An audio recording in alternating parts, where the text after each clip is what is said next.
Hello there and welcome to this unreliable travel guide to the COVID pandemic in Sydney. We have just come out of 4 months of lockdown. We're heading into summer.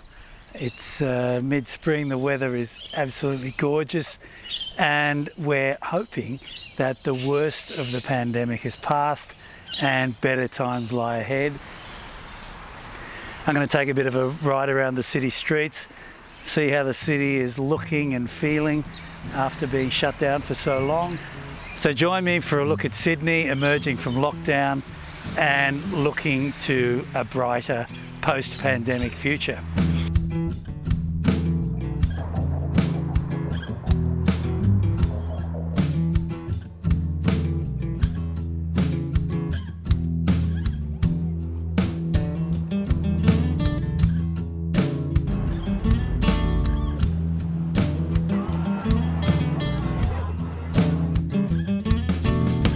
Starting from my neighbourhood, the Inner West, we will head to the centre of Sydney.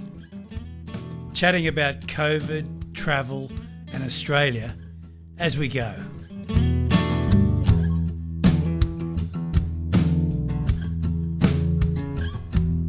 I've made the happy discovery over the last 18 months that Sydney is a much better casual cycling city than it used to be. My bicycle has been a trusty companion throughout the pandemic, and my daily rides have been essential therapy.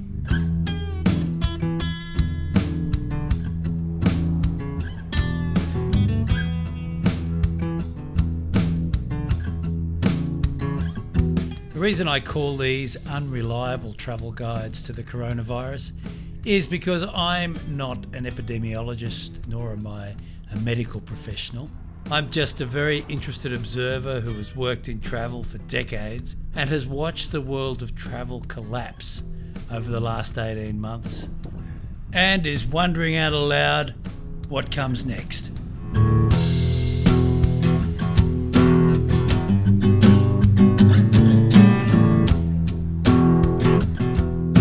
Parts of the world reopened months ago.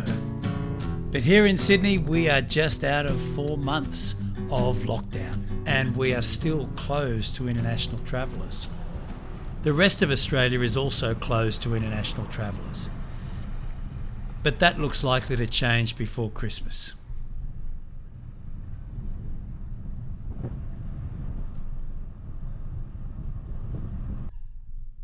As I've got to know the local neighbourhood and these local parks, I've really come to appreciate the sense of community that exists in the Inner West. The locals and their dogs put the green spaces to very good use.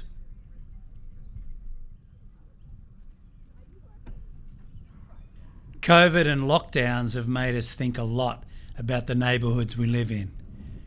And in a city like Sydney, a lockdown means very different things in different neighbourhoods. And access to this stuff is definitely not shared equally. Creating better, greener neighbourhoods for everybody would be a fantastic COVID legacy.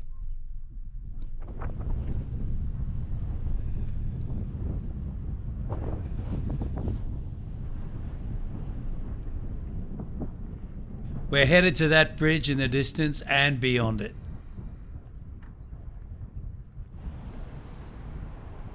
Sydney ain't all parks and inner harbour views.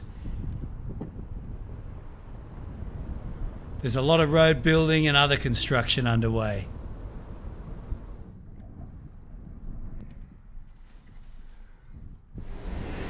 Two landmark Sydney bridges provide the sort of anchor for today's ride. In the distance over there we have the Harbour Bridge. That's Sydney's most famous bridge, and we'll be seeing that from all kinds of angles, and we'll ride around it. Right by me here is the Anzac Bridge, and we are going to ride over that in just a minute. Australia may still be closed to the world, but by most COVID measures, it looks pretty good. Despite working in the tourism industry, I'm proud of the fact that Australia has had such a low tolerance for COVID death. There are tens of thousands of Australians alive who wouldn't have made it in other jurisdictions. With a population of around 25 million, Australia has recorded around 1,500 deaths to date. That's across the entire pandemic. By comparison, the per capita death rates in the EU, the UK and the US are getting up to or are even a little beyond 30 times Australia's per capita death rate. And that doesn't take account of things like long COVID, hospital strain, other deaths and economic damage. I sense most Australians are not fully aware of the extent of our success in containing COVID death relative to other developed countries. And of course there are many variables at work, including luck. The fact that I had my own non-COVID brush with mortality last year and spent 5 weeks in hospital makes me even more grateful. Those numbers raise a lot of questions about policy, healthcare, ideas of freedom and the social contract, and trust across different countries.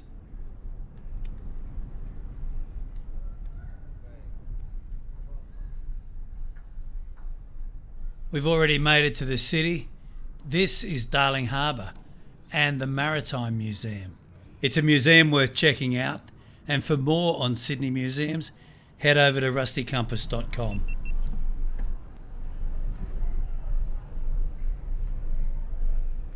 Australia's vaccination performance was less impressive. We didn't order enough of the mRNA vaccines, and so we were late in getting the country vaccinated. That made us vulnerable to the most recent Delta outbreak and the 4-month lockdown that's just finished. It's also made Melbourne the most locked down city in the world. But we have made up for lost time, and we are now well on the way to joining the ranks of the most vaccinated countries in the world. There's something else that's quite exceptional about Australia's COVID experience. Large parts of the country, Western Australia, South Australia, Tasmania, Queensland, Northern Territory, have barely had any outbreaks of COVID. So they've had very few deaths, no real experience of long lockdown, and their people have lived pretty much as normal except that their borders have been closed. As Australia gets closer to opening up to the world again, that past success in those territories presents a big challenge. When they finally open up, which probably won't happen until early 2022, they're going to face deaths and hospitalisations that otherwise would not have occurred. They have to accept the idea of international endemic COVID when it is not endemic in their communities. China, where the pandemic began, hasn't yet accepted the idea of endemic COVID. It is still fighting for zero COVID.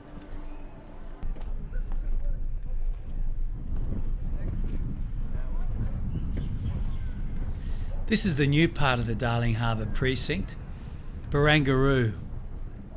It's a redevelopment of the rough old Docklands area.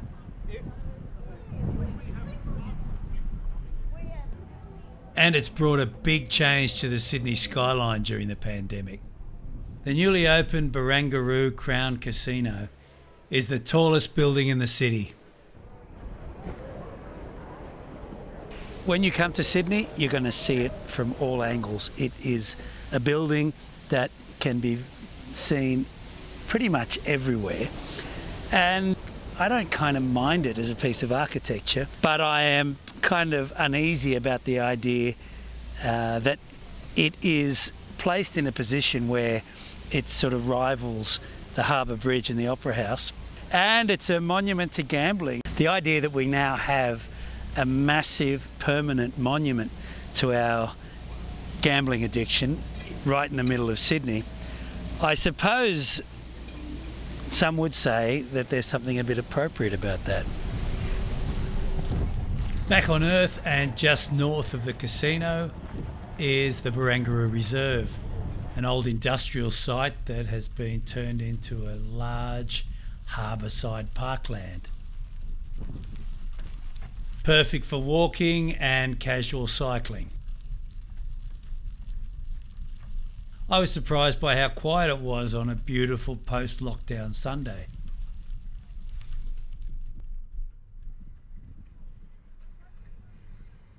As I ride around Sydney, I find myself wondering how travel might change post-COVID. There is speculation that values have shifted and that people are looking for more meaningful experiences. And that travel should mean more too. I hope that's true. We probably don't need to return to the worst excesses of pre-COVID over-tourism.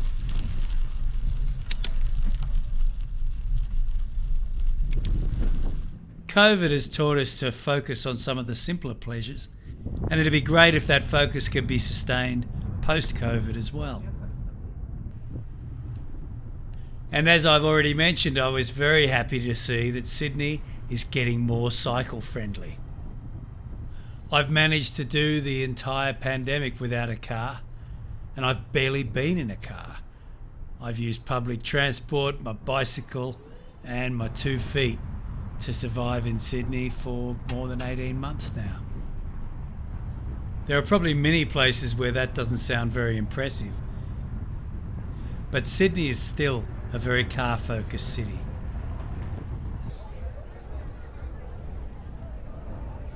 You never tire of this part of Sydney, even if you see it every day.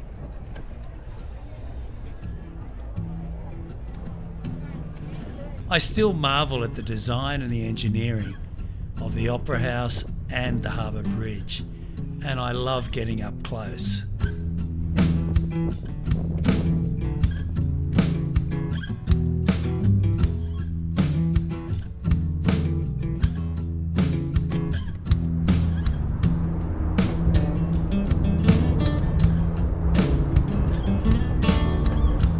Thanks very much for joining me for this little unreliable travel guide to the coronavirus in Sydney and Australia.